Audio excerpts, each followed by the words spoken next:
नमस्कार विद्यार्थी मित्रांनो, स्पर्धा परीक्षा डिजिटल लर्निंग या यूट्यूब चॅनलवरती आपल्या सर्वांचं स्वागत आहे।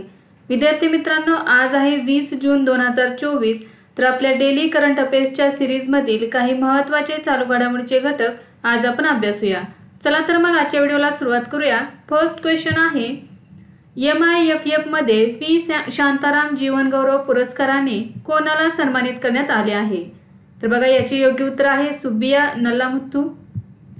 वन्यजीव चित्रपट निर्माते सुब्बिया नलामुथू यांना 18व्या मुंबई आंतरराष्ट्रीय चित्रपट महोत्सवात प्रतिष्ठित व्ही शांताराम लाईफटाईम अचीवमेंट पुरस्काराने सन्मानित करण्यात आले आहे। सुब्बिया नलामुथू हे 5 वेळा राष्ट्रीय पुरस्कार विजेते आहेत। श्री सुब्बिया नलामुथू यांनी वन्यजीव सिनेमॅटोग्राफीमध्ये असाधारण योगदान दिले आहे। त्यांनी लिव्हिंग ऑन द एज ही सर्वात जास्त काळ चालणारी वन्यजीव मालिका चित्रित केली। तसेच हाय स्पीड कॅमेरामॅन म्हणून भारतीय अंतराळ संशोधन संस्थेमध्येही त्यांनी काम केलेले आहे। तर बघा, 18व्या मुंबई आंतरराष्ट्रीय चित्रपट महोत्सवामध्ये व्ही शांताराम जीवन गौरव पुरस्काराने सुब्बिया नल्लामुथू यांना सन्मानित करण्यात आलेले आहे। तर 18व्या मुंबई आंतरराष्ट्रीय चित्रपट महोत्सवाची थीम इंडिया इन अमृतकाल ही आहे। नेक्स्ट आहे, कोणत्या देशाच्या साहिल चौहानने सर्वात जलद T20 शतक झळकावले आहे? तर याचे योग्य उत्तर आहे एस्टोनिया। एस्टोनियाचा साहिल चौहान T20 आंतरराष्ट्रीय क्रिकेटमध्ये सर्वात जलद शतक झळकावणारा फलंदाज ठरला आहे। त्याने सायप्रस विरुद्ध 27 चेंडूत शतक झळकावून नवा विश्वविक्रम केला आहे। सायप्रस विरुद्ध खेळताना साहिलने 41 चेंडूत 6 चौकार आणि 18 षटकारांसह 144 धावांची खेळी केली। साहिलने नामिबियाचा फलंदाज जॅन निकोल लॉफ्टिटनचा 33 चेंडूत शतक करण्याचा विक्रम मोडलेला आहे। तर बघा, आधीचा विक्रम किती होता? तर 33 चेंडूमध्ये शतक करण्यात आलेले होते। तर नवीन विक्रम करण्यात आलेला आहे 27 चेंडूमध्ये शतक। नेक्स्ट आहे, धनलक्ष्मी बँकेचे MD आणि CEO म्हणून कोणाची नियुक्ती करण्यात आली आहे? तर अजित कुमार केके यांची नियुक्ती करण्यात आलेली आहे। खाजगी क्षेत्रातील धनलक्ष्मी बँकेने व्यवस्थापकीय संचालक म्हणून अजित कुमार केके यांची नियुक्ती केली आहे। त्यांनी JK शिवन यांची जागा घेतली आहे। ते 20 जून 2024 रोजी पदभार स्वीकारतील। त्यांच्या नियुक्तीला 3 वर्षांसाठी मान्यता देण्यात आली आहे। ते सध्या अध्यक्षांच्या कॅडरमध्ये फेडरल बँकेत मुख्य मानव संसाधन अधिकारी आहेत। धनलक्ष्मी बँक ही त्रिशूर, केरळ येथे स्थित भारतीय खाजगी क्षेत्रातील एक बँक आहे। तर अजित कुमार केके यांची धनलक्ष्मी बँकेचे MD आणि CEO म्हणून नियुक्ती करण्यात आलेली आहे। नेक्स्ट आहे, सिप्रीच्या अहवालानुसार भारतात अण्वस्त्रांची संख्या किती आहे? तर बघा, 172 एवढी संख्या आहे। जून 2024 मध्ये जारी करण्यात आलेल्या स्वीडनच्या थिंक टँक सिप्रीच्या अहवालानुसार भारताच्या अण्वस्त्रांची संख्या यावर्षी 172 वर पोहोचली आहे। गेल्या वर्षीपर्यंत भारताकडे 164 अण्वस्त्रे होती। रशियाकडे सर्वाधिक 5580 अण्वस्त्रे आहेत। बघा, देश आणि अण्वस्त्रांची संख्या बघा, 1 नंबरला आहे रशिया। रशियाकडे आहेत 5580। दुसऱ्या क्रमांकावरती आहे अमेरिका, त्यांच्याकडे आहेत 5044 अण्वस्त्रे। तिसऱ्या क्रमांकावरती आहे चीन, त्यांच्याकडे आहेत 500। आणि चौथ्या क्रमांकावरती आहे फ्रान्स हा देश, त्यांच्याकडे आहे 290 अण्वस्त्रे। 5व्या क्रमांकावरती आहे ब्रिटन, त्यांच्याकडे आहे 225 अण्वस्त्रे। तर 6व्या क्रमांकावरती आहे आपला भारत देश आणि भारताकडे एकूण 172 अण्वस्त्रे आहेत। स्टॉकहोम इंटरनॅशनल पीस संशोधन संस्था म्हणजे सिप्री ही लष्करी खर्च आणि शस्त्रास्त्र व्यापारात तसेच निशस्त्रीकरण आणि शस्त्रास्त्र नियंत्रण यावरील डेटा प्रदान करते। नेक्स्ट आहे, भारतीय महिला टेबल टेनिस संघाने ब्रिक्स गेम्स 2024 मध्ये कोणते पदक जिंकले आहे? तर याचे योग्य उत्तर आहे कांस्य पदक। रशियातील कझान येथे ब्रिक्स गेम्सचे आयोजन करण्यात आले आहे। हे खेळ 12 ते 23 जून 2024 या कालावधीत आयोजित करण्यात आले आहेत। पोयमती बैस्या, मोमिता दत्ता आणि यशनी शिवशंकर यांच्या महिला टेबल टेनिस संघाने यामध्ये कांस्य पदक पटकावले आहे। ब्रिक्स देशांद्वारे आयोजित केलेला हा वार्षिक क्रीडा कार्यक्रम आहे। याची सुरुवात 2016 मध्ये गोव्यात अंडर-17 फुटबॉल स्पर्धेने झाली। नेक्स्ट आहे, नुकतेच हरपाल सिंग बेदी यांचे निधन झाले, ते कोण होते? तर ते क्रीडा पत्रकार होते। 15 जून 2024 रोजी ज्येष्ठ क्रीडा पत्रकार हरपाल सिंग बेदी यांचे निधन झाले। त्यांनी 4 दशके क्रीडा पत्रकार म्हणून काम केलेले आहे। हरपाल सिंग बेदी यांनी 2012 लंडन ऑलिम्पिकमध्ये भारताच्या राष्ट्रीय ऑलिम्पिक दलासाठी भारतीय प्रेस अटॅच म्हणून काम केले। हरपाल सिंग बेदी हे युनायटेड न्यूज ऑफ इंडियाचे माजी क्रीडा संपादकही होते।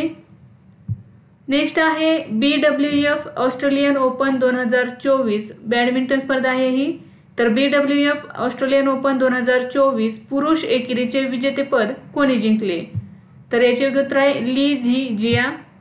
मलेशियाच्या ली झी जियाने ऑस्ट्रेलियाच्या सिडनी शहरात झालेल्या BWF ऑस्ट्रेलियन ओपन 2024 मध्ये जपानच्या नारोका कोडाईचा पराभव करून पुरुष एकेरीचे विजेतेपद पटकावले। ली झी जियाने या मोसमातील हे दुसरे विजेतेपद पटकावले आहे।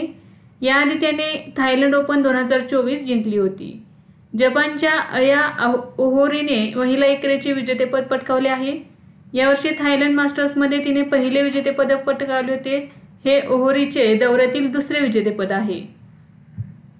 नेक्स्ट आहे the adventures of Ed a Mamma Ed finds a home या पुस्तकाचे लेखक कोण आहेत? तर याचे उत्तर आहे आलिया भट्ट।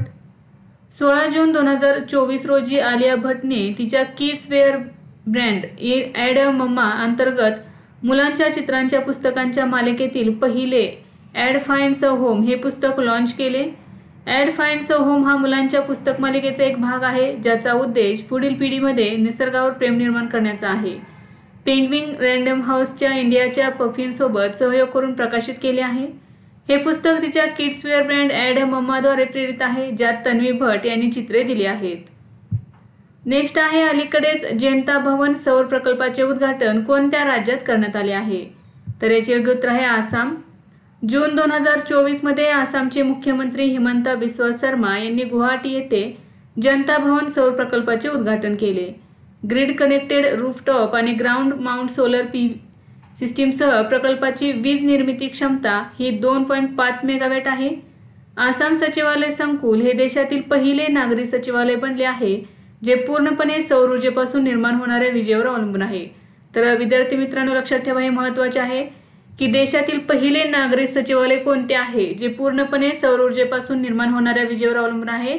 तर ते आहे आसाम सचिवालय संकुल। या प्रकल्पातून दरमहा सरासरी 3 लाख युनिट वीज उपलब्ध होणार आहे। नेक्स्ट आहे जून 2024 मध्ये भारतीय रिझर्व्ह बँकेने कोणत्या सहकारी बँकेचा परवाना रद्द केला आहे? तर याचे उत्तर आहे पूर्वांचल सहकारी बँक। जून 2024 मध्ये रिझर्व्ह बँक ऑफ इंडियाने उत्तर प्रदेशातील गाजीपूर येथील पूर्वांचल सहकारी बँकेचा परवाना रद्द केला आहे। पूर्वांचल सहकारी बँकेकडे पुरेसे भांडवल आणि कमाईची क्षमता नसल्यामुळे परवाना रद्द करण्यात आलेला आहे।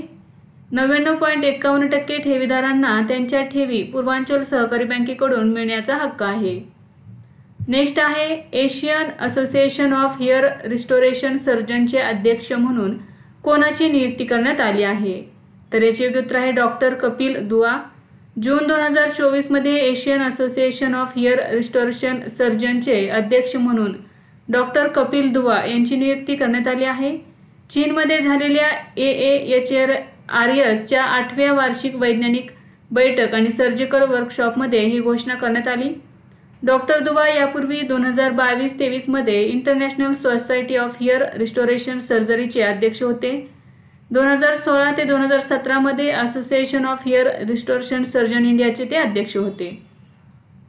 नेक्स्ट आहे हेमिस से चू उत्सव कोणत्या राज्यात किंवा केंद्रशासित प्रदेशात साजरा केला जातो?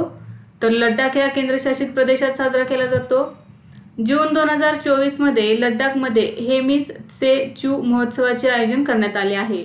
दरवर्षी गुरु पद्मसंभव यांच्या जयंतीनिमित्त हा उत्सव साजरा केला जातो।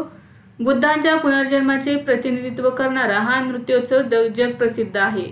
महोत्सवाचा सर्वात आकर्षक भाग म्हणजे मुखवटा नृत्य। तर लडाखच्या मुखवटा नृत्यांना छम नृत्य असेही म्हणतात। नेक्स्ट आहे दरवर्षी जागतिक सिकल सेल दिवस कधी साजरा केला जातो? तर 19 जून रोजी। सिकल सेल रोगाबाबत जनजागृती करण्यासाठी दरवर्षी 19 जून रोजी जागतिक सिकल सेल दिन साजरा केला जातो। 2024 ची थीम आहे प्रगतीच्या माध्यमातून आशा, जागतिक स्तरावर सिकल सेल काळजी वाढवणे। संयुक्त राष्ट्र महासभेने 22 डिसेंबर 2008 रोजी एक ठराव मंजूर केला, ज्यानुसार सिकल सेल दिवस साजरा करण्यात आला। या ठरावाने सिकल सेल रोगाला जगातील सर्वात महत्त्वाच्या आनुवंशिक रोगांपैकी एक म्हणून मान्यता दिली। तर बघा, दरवर्षी जागतिक सिकल सेल दिवस 19 जून रोजी साजरा केला जातो आणि 2024 ची थीम आहे प्रगतीच्या माध्यमातून आशा, जागतिक स्तरावर सिकल सेल काळजी वाढवणे। नेक्स्ट आहे, भारत आणि कोणता देश संयुक्तपणे NASA ISRO synthetic aperture radar launch करणार आहेत? तर याचे योग्य उत्तर आहे अमेरिका। भारत आणि अमेरिका संयुक्तपणे NASA ISRO synthetic aperture radar launch करणार आहेत। हवामान बदल आणि इतर जागतिक आव्हानांचा सामना करण्यासाठी सिंथेटिक अपर्चर रडार म्हणजेच निसार लॉन्च केले जाईल। हे रडार उपग्रह दर 12 दिवसांनी दोनदा पृथ्वीच्या पृष्ठभागाचा संपूर्ण नकाशा तयार करेल।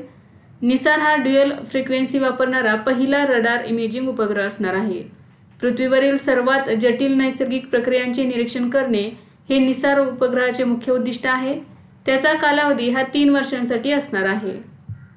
नेक्स्ट आहे, तेसम पोंगटे यांची कोणत्या राज्याच्या विधानसभेच्या अध्यक्षपदी निवड झाली आहे?